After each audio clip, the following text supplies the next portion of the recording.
now we come to the Renaissance. It's one of the great periods of the history of man. And as far as its artworks are concerned, it's one of mankind's glories. Anyone who could walk through the museums and not be overwhelmed with the beauty of the work of its art in many, many different mediums really is a very poor man indeed. And yet at the same time, we have to keep in mind that in the flow of the thought of man, it opens the door for humanist man in a new way and carries this further and throws the doors wide open for all those problems that bring us right up into the period of modern man.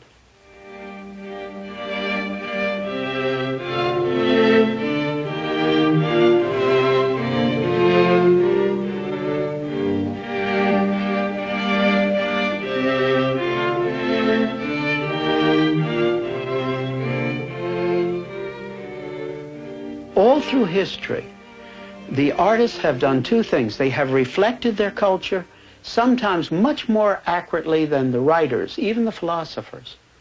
And secondly, often they provide the way for the next step that's coming in culture. So sometimes they're a prophet, but always they're exhibiting that which is the culture of that day. The change that came with the Renaissance can clearly be observed in art. Up to that time, Florentine painting had been like Byzantine art, but even less polished, flat and without depth. And people were not portrayed realistically as real people.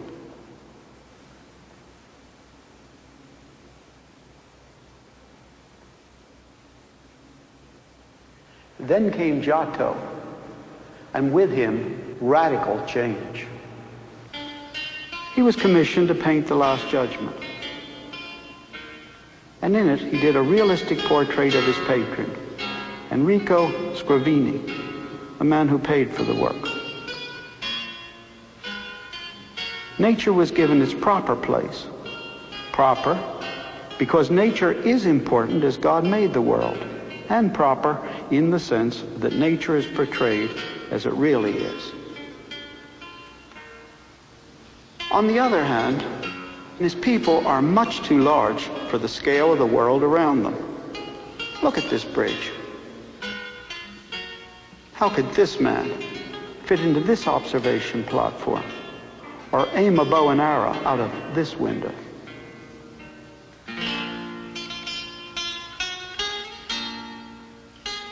The same man who painted this designed the beautiful bell tower, the Campanile, next to the cathedral in Florence. A painter who creates buildings.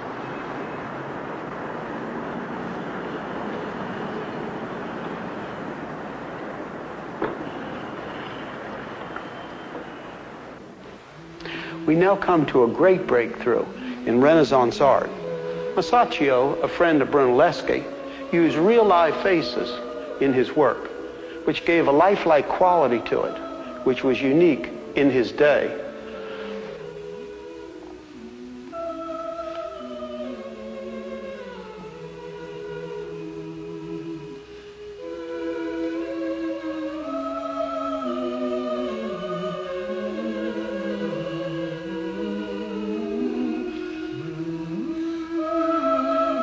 The painters who preceded Masaccio, including his own teacher Masolino, painted their figures seemingly on tiptoe. Masaccio had the feet of his people planted firmly on the ground.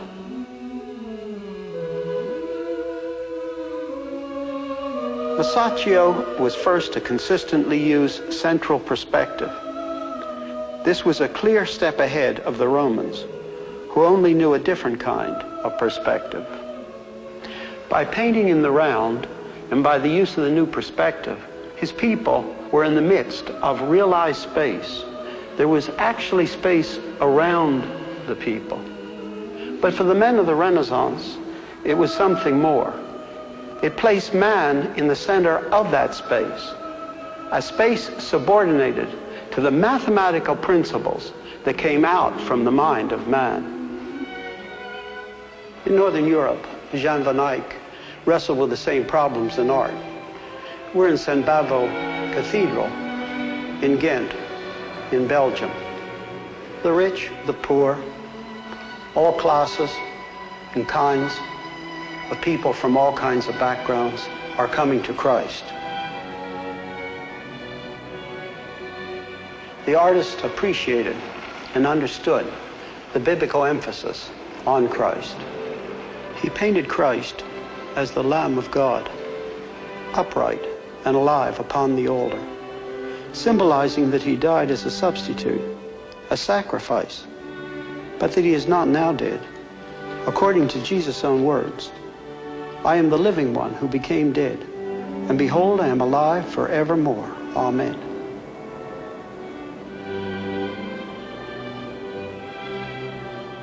Van Eyck mastered light and air, and was the first great master of landscape painting.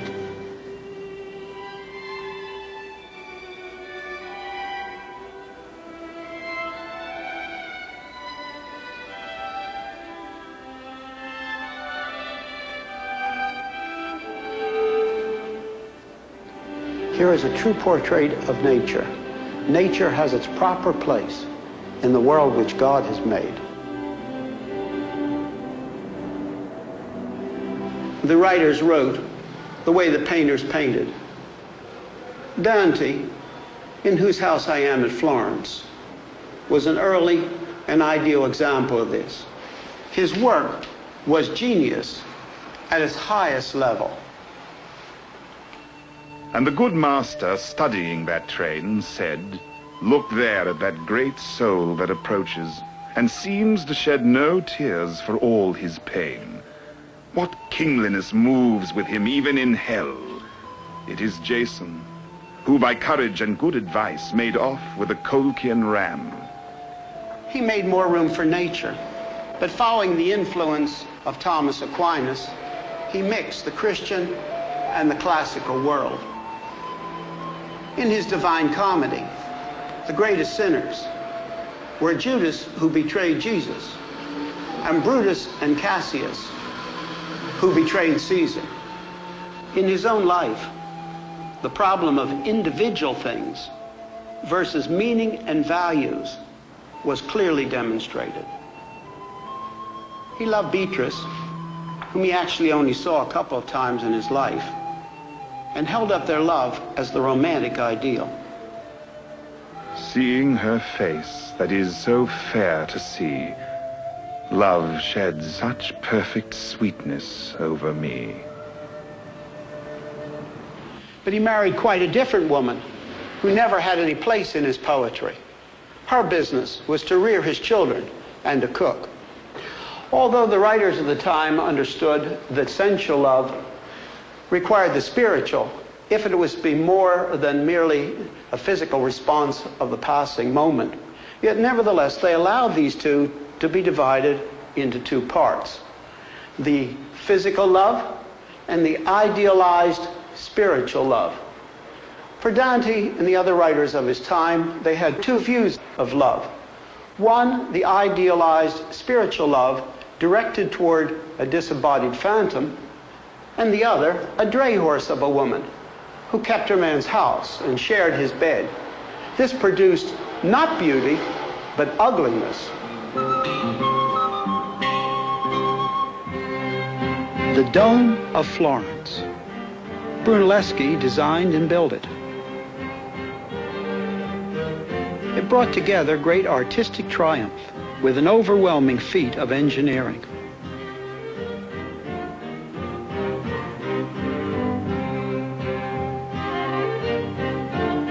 What is especially overwhelming is that Brunelleschi was trained not as an architect, but as a goldsmith.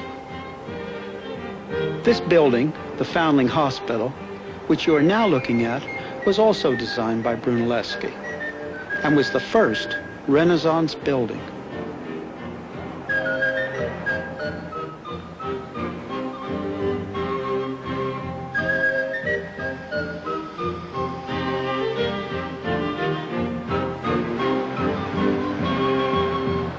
More emphasis was placed upon man We know very little about those who built the Gothic cathedrals, who wrote the Gregorian chants. But now the artist himself became important. Here is a biography of Brunelleschi, and some of his contemporaries wrote autobiographies. Sculptures, portraits, and even self-portraits of the artists began to be made. At the beginning of the Renaissance, it could have gone either way. Nature could have had its proper place, man could have been in his proper place, and would have been absolutely beautiful. But at a certain point along in the Renaissance, the scales tipped, and man put himself at the center absolutely. And this opened the door completely to the whole destructive force of humanism that followed down through the Enlightenment and into our own day.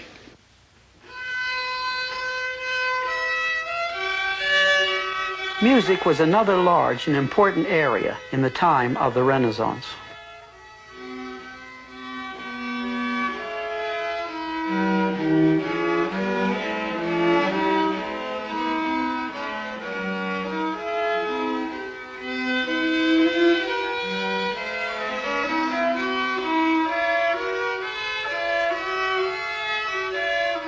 The composers of the Renaissance invented the art of orchestration.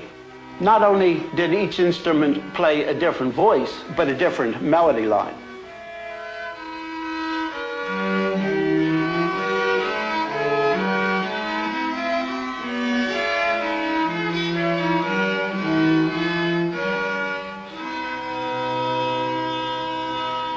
The North influenced the South not only in painting, but in music.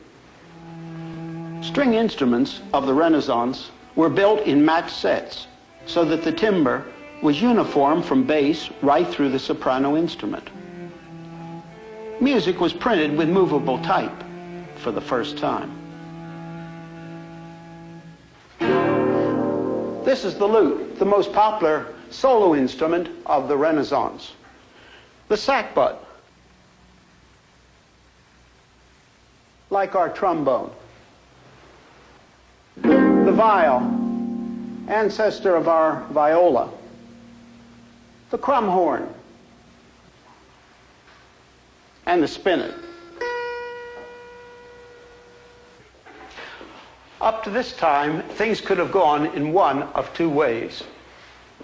There could have been an emphasis on real people living in a real world which God had made, in which all individual things had importance, because God had made the whole world. Or humanism could have taken over, with its emphasis on the individual things being autonomous. But the die was cast. Man made himself increasingly independent. He made himself his own measure. He tried to make himself autonomous. The humanistic man of the Renaissance thought of the time before him as something unsavory, something to be forgotten. To him, it was the Dark Ages. And he thought of his own age as a great leap forward into his own period of rebirth or Renaissance. A rebirth of the pre-Christian golden age of ancient Greece and Rome. Thomas Aquinas had opened the door for this with his emphasis upon the teaching of Aristotle. This is a fresco painted by Raphael in the Vatican. It is called the School of Athens. The central figures in this fresco are Plato and Aristotle. Raphael painted the hands of these two men to represent their philosophic emphases. Plato, with his finger pointing upward, emphasized absolutes, ideals, meaning, value. But Aristotle, with his hand spread downward, emphasized the individual things, the particulars, nature, man. But what is the meaning of particulars, including me and you, if they have nothing, no final thing to be related to, so that they have meaning? And how do we know concerning our individual acts, whether they're right or wrong, if there is no absolute, to give us certainty. The dilemma between any form of humanism and biblical Christianity, it really rests at the question of whether we have to begin from man alone as autonomous and then build everything from that, or whether there's truth from another source, which is an absolute truth, and which therefore is not relative. Now, if we begin from the humanist truth, the view of truth, rather, they don't have truth, all it ends with is a matter of statistical averages. And then it leads to the place where humanism has brought us in our own generation. Here is one example of this dilemma. Fouquet's Red Virgin. Fouquet's model was Agnes Sorel, who was the mistress of Charles VII, King of France. Was this the Madonna about to feed her baby? No. It might have had the title The Red Virgin, but those who looked at the painting at that time knew who the woman was. She was the king's mistress. Prior to this, Mary was considered high and holy. Even earlier, she was thought of as so different from normal people that she was painted merely as a symbol. Painting Mary as a real person was an advance over the earlier paintings, because the Bible tells us that Mary was a real girl and the baby Jesus was a real baby. This was the good side. Nature was given its proper place. On the other hand, the king's mistress could now be painted as Mary, and meaning was being destroyed. At first, it might seem that only religious values were being threatened, but gradually the threat spread to all of knowledge and all of life. All meaning for all the individual things, the particulars, was removed. The individual things were made independent, autonomous, with nothing ultimately to relate them to give them meaning. We are now in the Academy in Florence, in a room given to Michelangelo's work.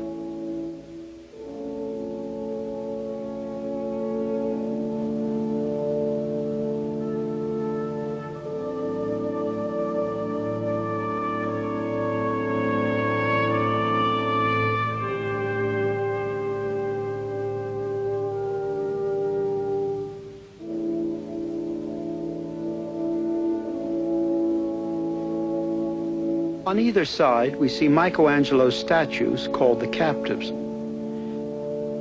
These used to be called unfinished statues, but now many scholars agree that they were left to say what Michelangelo wanted them to say. Man is tearing himself out of the rock. Mankind will be victorious. As one passes these statues, we come to the focal point of the room, the magnificent statue of David.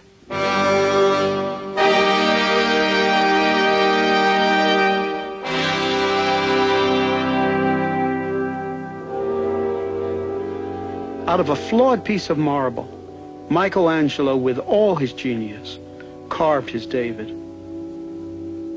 A piece of art with few equals in the world.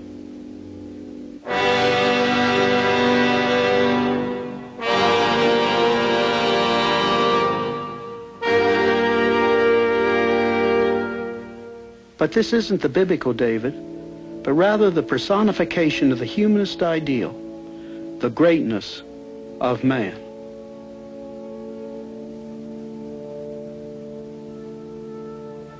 But toward the end of his life, there were signs that Michelangelo saw that humanism was not enough. There was and there is no man like David.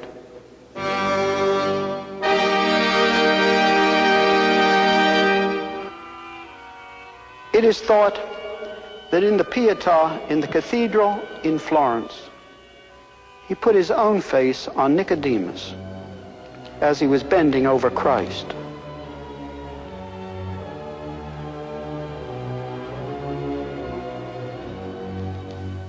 humanistic pride seems lessened, if not absent.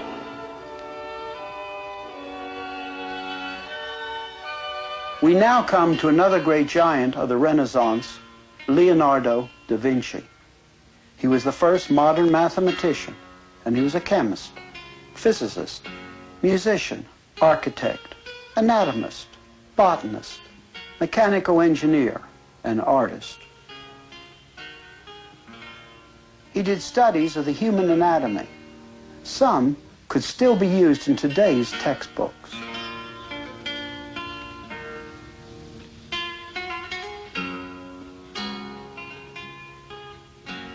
He was the embodiment of the true Renaissance man. He could do almost everything and do it well.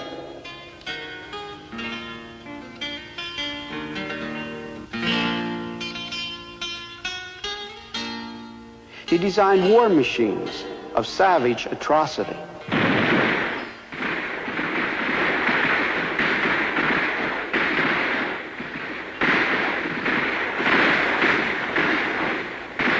He designed the ball bearing.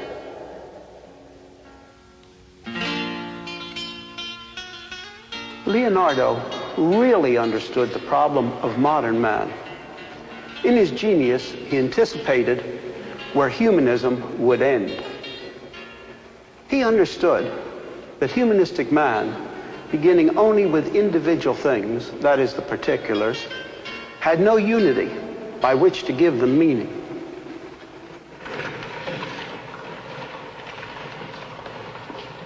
He understood that beginning humanistically with mathematics, one is left with individual things. And having only individual things, one could never come to universals or to meaning. Instead, one is left with mechanics.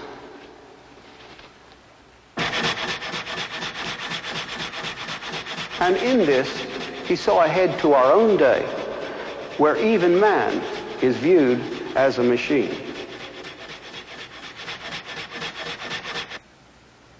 Then Leonardo thought that perhaps the painter, the sensitive man, could come to meaning.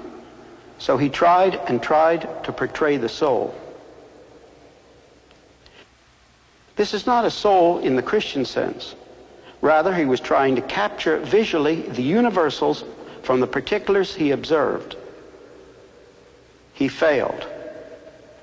We're back to Raphael's school of Athens. Aquinas' teaching led to man trying to be independent, autonomous, and this led to Renaissance humanism.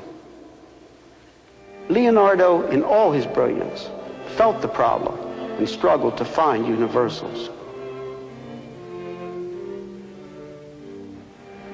Leonardo and all of humanism had been so sure that man, beginning only from himself, could solve every problem.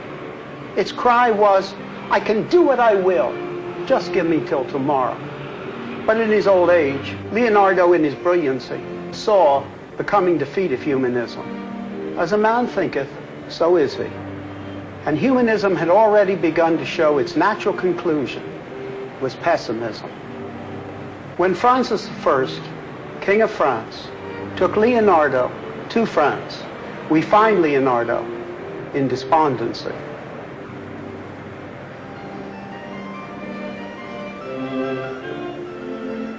Anybody who doesn't feel the beauty of the Renaissance as he walks through Florence, I feel is a poor man. And I love to go to Florence and walk through the museums and just walk through the streets.